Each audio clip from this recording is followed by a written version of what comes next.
l'actualité politique, sociale et économique de notre pays, la République démocratique du Congo. Et c'est mon analyse une fois de plus que nous avons tranche analyse, il parle de information en direct par rapport à l'actualité ils ont mis déroulé dans le cannabis République démocratique du Congo. Le mardi, la ministre de la je vous donne une information qui est fraîche.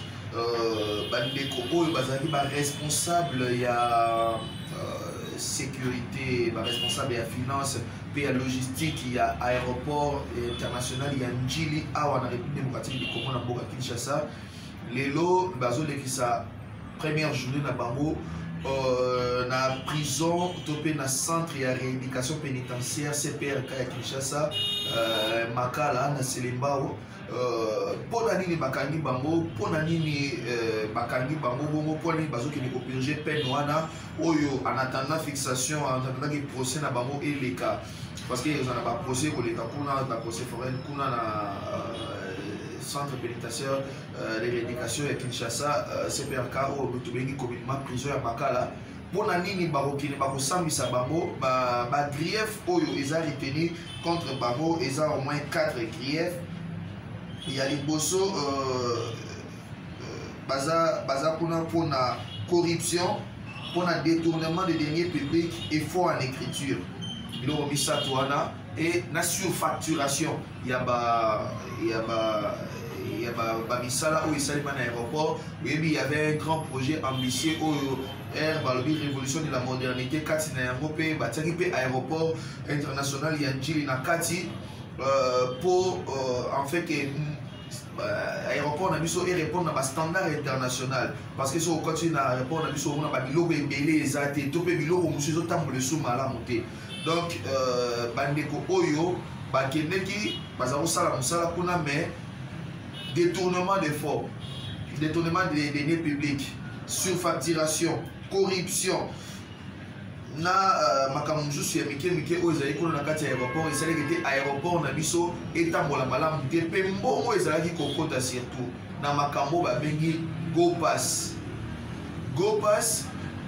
ezali kokotisa par personne de refuta go pass po afutaka go pass na ye na $55 $50 go pass na $55 oyo ezalaka soki frère kimbuta po kimbuta tina meti eloko kaka ezalaka $5 à frère kimbuta toyebi te soki ekoma frère Jacqueline Ngobila on ne sait pas mais sur IGF azo multiplier sur na makambo wana bakolandela yango lisusu bayeba soki $5 wana ekendaka epai ya nani mpe ezalaka mpona nini donc mbongo wana ezali kokota esengeli normalement ekota na trésor public dégérade esengelaki awa na kozwa mbongo wana de façon kete makambo na mboka na biso kita ekolo na biso etombwama parce que vous le savez mboka na biso eza mboka moko ezovivre kaka sur les matières fiscales sur les revenus fiscaux nani na biso comment on appelle ça régie oyo immobilisaka recette DGRK DGRAD DGI na bisusu wana mususu na tangi te bango ne bazo faire vivre mboka na biso DGDA na ba frontière na lusulu ba frontière lokola aéroport eza frontière lokola ba frontière ferroviaire ba frontière maritime ba frontière comment on appelle ça aéroportuaire ba frontière des terres pe ezali bipai bi ba mbongo ekotaka bipai na ba frais oyo bato bafutaka de façon que mboka na biso etambola pe mbongo ezokota wana ekoka ko subventionner ba projet mususu oyo l'état eza nango pourquoi pas les budgets de notre pays mais bandeko oyo boye baza balie pongo je sais pas na combien de temps mais oyo bazo reprocher pour na bango ba détourner somme il y a 30 912 000 $80 30 912 080 $. Oyo bandeko oyo na watamelo bakombo na bango bakangi bango eza commandant il y a aéroport Guy Mafuta chef de division de moyens généraux Crispin Bissimwa Athanase Soukou Ouazali chef de division technique Espérant Mafuta Ouazali chef de division finance et Didier Mouaka chef de service entretien bâtiment. Ça veut dire que dans le aéroport international Njili, il y avait une mafia bien organisée où ceux qui continuent à bateau pour foutre $50 par exemple il y a 5000 passagers qui $50 ça fait presque 50 fois fois 5 000, ça fait pratiquement 125 000 $. Et continue à mot. Là, je vais retirer à mon 1000. Il y a 1000 personnes, ça veut dire 50 000. Et continue à 75 000. Ma cabole, moi 5 personnes. On a 10 000, 5 000. Au moins, on a moutou. On a foutu à l'État, même sur 500 000 francs, même sur 1 million de francs. Mais au moins, on a moutou. Alors, sur ma immeuble, il y a 1 million de $. Au moins, on a moutou. Sur ma immeuble, il y a 500 000 $. Mais sur le côté du salaire, na mutuka oyo azota mona Range Rover il y a 100 000 $.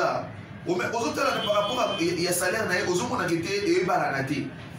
Au moins il touche bon un salaire d'autres disons un salaire moyen 1 million de francs congolais ce qui fait environ 500 $. Mais au moment où on a vu qu'ils ont mené, ils ont mené vu pourquoi il y a millionnaire, vu pourquoi il y a aisance, pourquoi exagéré, vu pourquoi au moment où on a place à zo vanda, place à zo foutela, place biloko à zo tonga, bami tout cas zo nango, ils ont tout le bas pour une seule voiture peut-être ils ont salaire naé à 5 ans.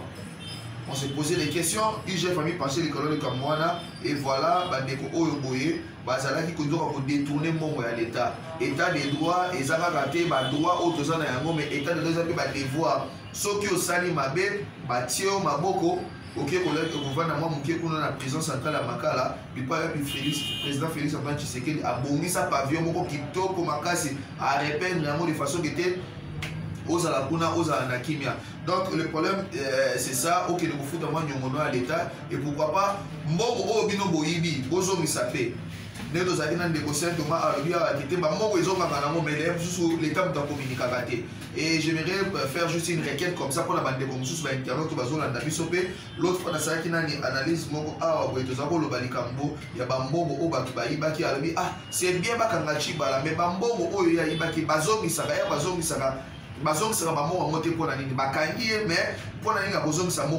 mais je sais pas ceux qui l'État a communiqué. Voilà pourquoi je fais une requête et pas mal de ceux qui m'ont parce qu'il a détourné 5 millions de $, 2 millions, 100 000, 300 000. Le roi va EPST va salaire a aboué.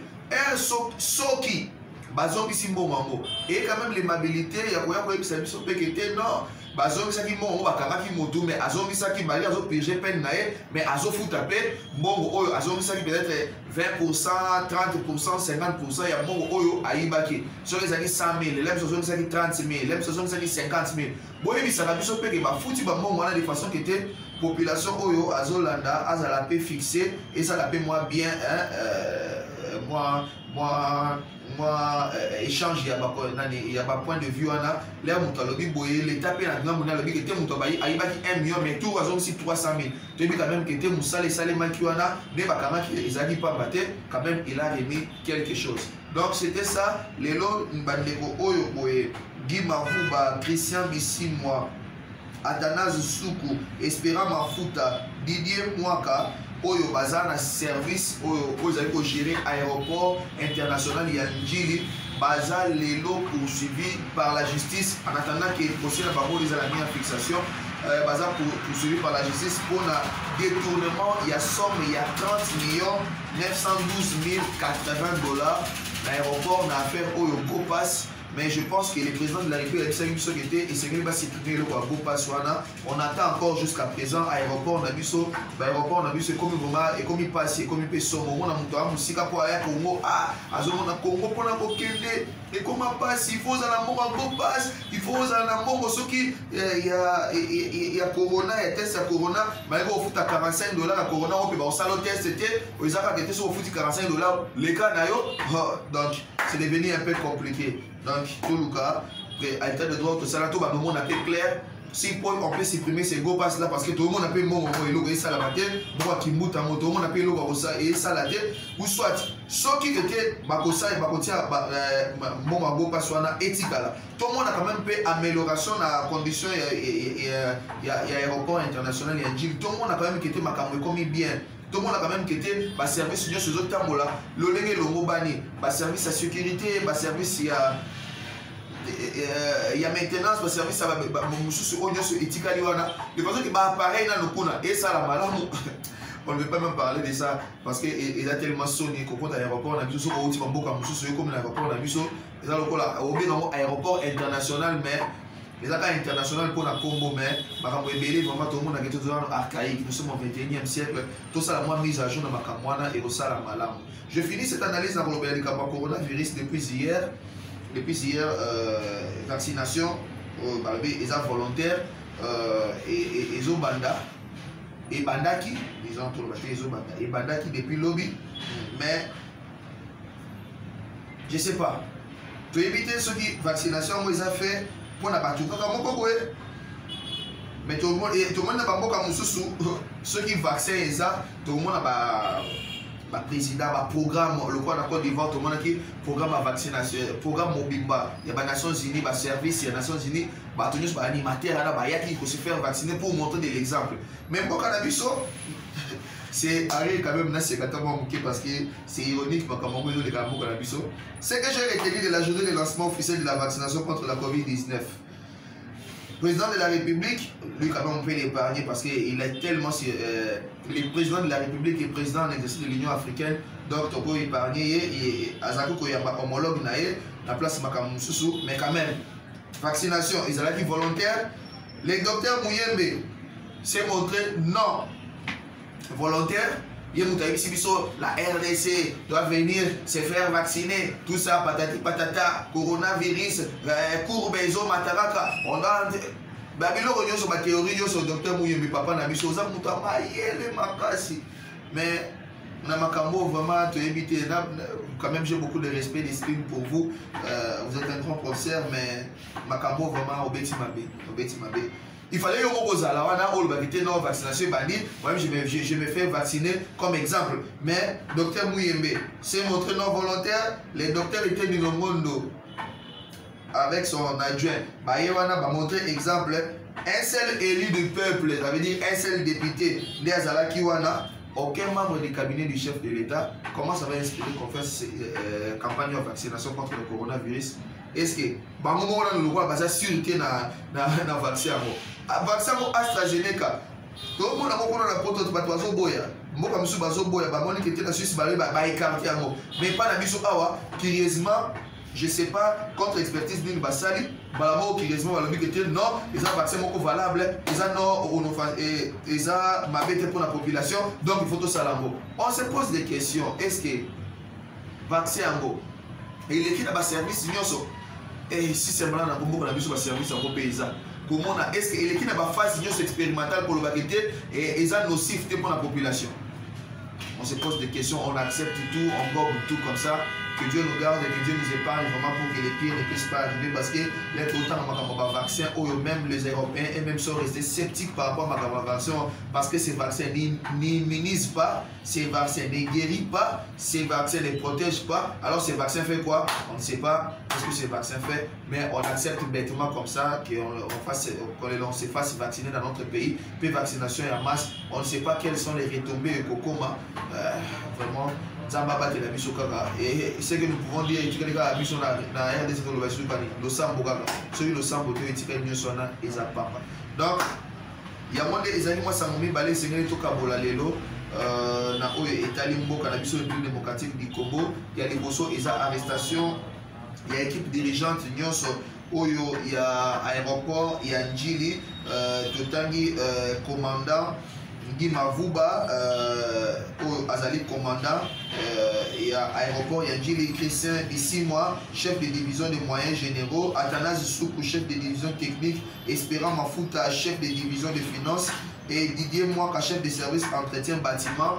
Bakangi bango lelo bazo lexa journée na bango liboso en tant que bakangami na centre pénitentiaire de rééducation ya Makala lelo te penda ba ko ta kuna ko bazali na parquet bazali ko kini ba ozo ga ko ba kini Rolanda makamuna oso za ndenge mais lelo le mardi penza lelo ba kumi ba pensionnaire ndenge ba lobaka ya centre de rééducation ya Makala bazo bakangi bango pona nini parce que baza bakangi bango pona Baza soupçonné qu'il va détourner parce que jusqu'à présent, le but était présomption d'innocence. Pour jusqu'à présent, il va tout muter.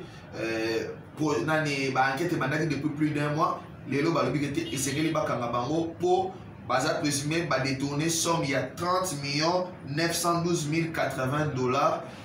Dans Makambo, Italie, Go Pass, surfacturation. il y a des travaux où il s'est mis à l'aéroport international Yandjili, détournement des deniers publics et surtout les Kamoukoyo, Babengi, corruption. Donc, les gens les en la fixation, il y a un procès forain, na prison centrale ya Makala ya mibale ezali kolobela bino makambo coronavirus ndenge vaccination ebani pe bato nyonso presque nyonso bazoboya vaccination yango tomoni bato député kaka moko sur 500 tomoni kaka membre ya gouvernement sortant kaka Eteli Longondo na adjoint na ye docteur Mouyembe ye moko ayete. Donc on ne sait pas si ces vaccins doivent expirer confiance ou méfiance pour population. À mon exemple et pas Bakambi, on ne sait pas comment on va finir. Donc c'était là l'analyse de ces jours. D'ici là, portez-vous bien. Si vous avez aimé cette émission, dites merci à la grande équipe de réalisation et des techniques de Vision Plus Télévision. Merci à tous qui nous soutiennent de près ou de loin. De façon que tu améliorer Moussala et les questions malamo pour Nabino et pour Nabisope. Bino vous allez servir, puis Bisope tout ça de façon plus meilleure, de façon que vous allez bien servir. Donc merci à vous, merci à Bino Ossambe la Rapon Nabiso, merci pour votre soutien à Nabiso, avec vos conseils, avec vos prières. Vraiment que Dieu vous bénisse, que Dieu nous garde encore en vie. Dans mon Adobe, dans un prochain numéro, je vous retrouve très prochainement. Merci à vous et bye.